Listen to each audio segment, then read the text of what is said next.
Well, good evening, everybody, and let me underscore, it's been a good evening for everybody, not just the Democratic Party, but what a night for the Democratic Party.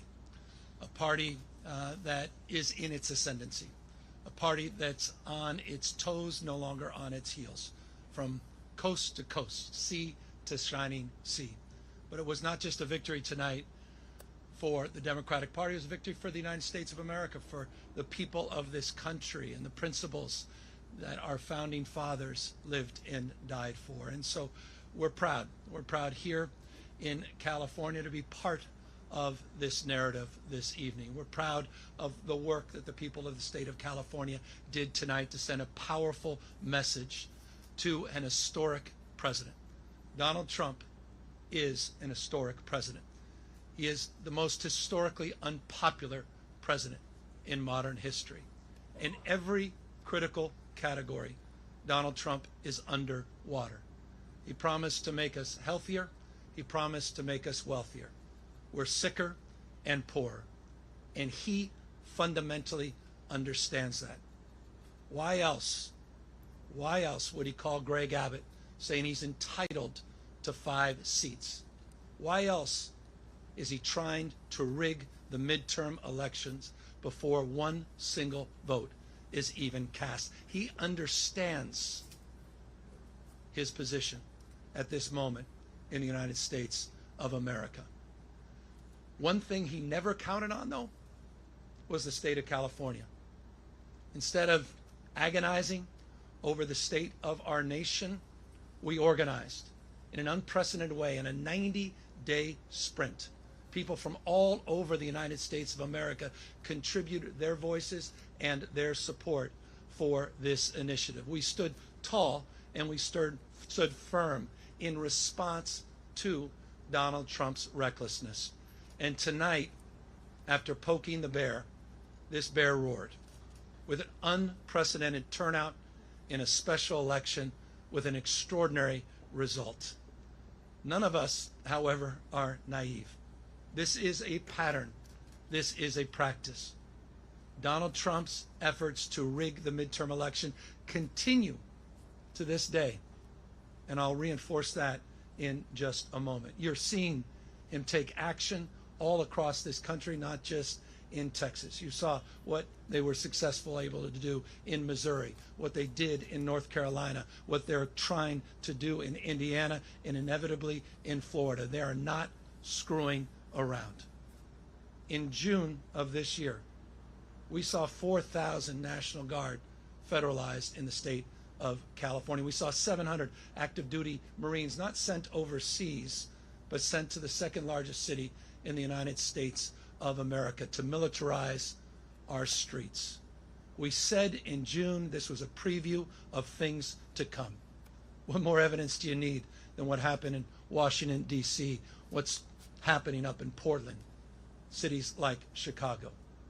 When we kicked off this campaign just 90 or so days ago in Little Tokyo, in Southern California, in LA at the Democracy Center, Donald Trump sent Greg Bovino.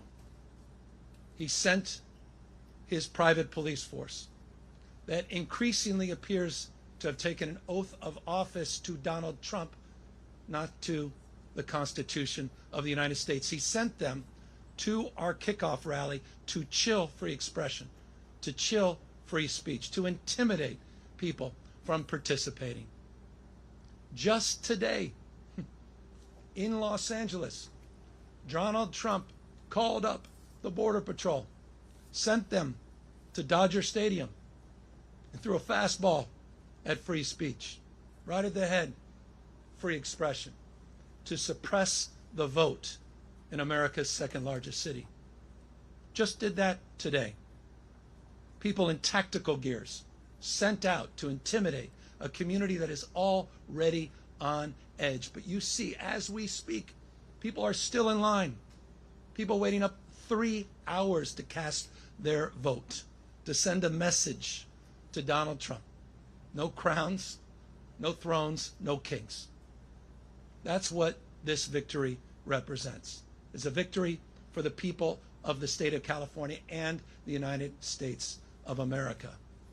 And this is a victory that's punctuated with a sober reminder that it's not just the actions that Donald Trump has taken to federalize our guard, to begin the process of militarizing American cities, to intimidate free expression and speech by utilizing ICE and Border Patrol in America's cities. But he also announced today, right when polls were opening, that this election was rigged. That this election was rigged. Of course, those are familiar words.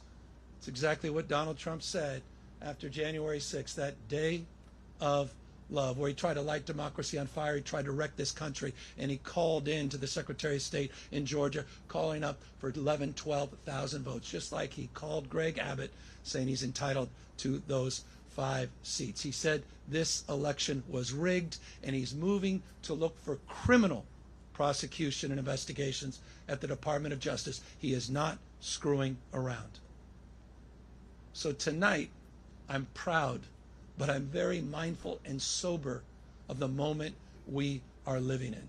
Donald Trump does not believe in fair and free elections. Period and full stop. This is not complicated, and it's self-evident to anyone paying attention. You start to stack up all of these actions that continue to this moment and will continue in moments to come. If you think I'm exaggerating, consider his announcement just a few weeks ago to send rapid response teams all across the United States, in all 50 states, tens of thousands of members of the military prepared for urban deployment. A preview of things to come. But back to this state. Our state of mind was resolute. Our state of mind was resolved to stand firm and to stand tall, to not be intimidated, to not be humiliated, to not fall prey to cynicism, to not fall prey to fear and the anxiety of someone that believes in only one thing, shock and awe, to intimidate and exhaust us. But we're seeing all across this country, 7 million people strong, standing up, not just for themselves, but for each other and for these enduring and historic principles of our founding fathers. And I'll end on that. Next year is the 250th anniversary of the best of Roman Republic, the best of Greek democracy. This fundamental notion of a system of checks and balances, of popular sovereignty, the rule of law. Mr. President, the rule of law, not the rule of dawn. And I hope it's dawning on people, the sobriety of this moment, what's at stake. Tonight, as I said, is an extraordinary moment for our party, but again, it's an extraordinary moment affirming those principles.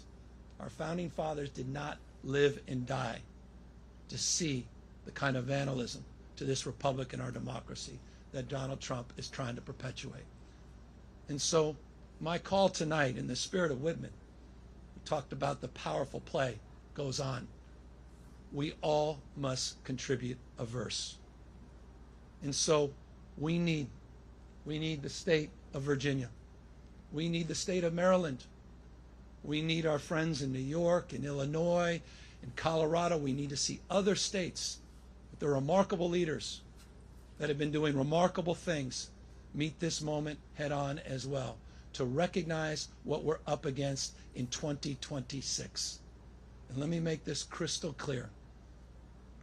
We can de facto end Donald Trump's presidency as we know it the minute Speaker Jeffries gets sworn in as Speaker of the House of Representatives. It is all on the line, a bright line in 2026.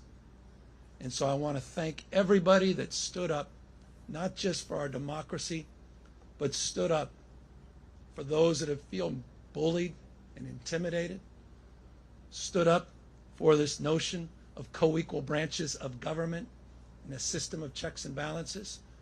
And I want to thank my wife reminds me every single day that this is about those that feel alone, those that feel isolated, those that feel an anxiety and a stress that they never could have imagined in their lives. This was about saying to them, we have your back, we see you, you matter, we care. And I'll just say this, I'm confident as we move forward into 2026 in this country, the best is yet to come. Thank you very much.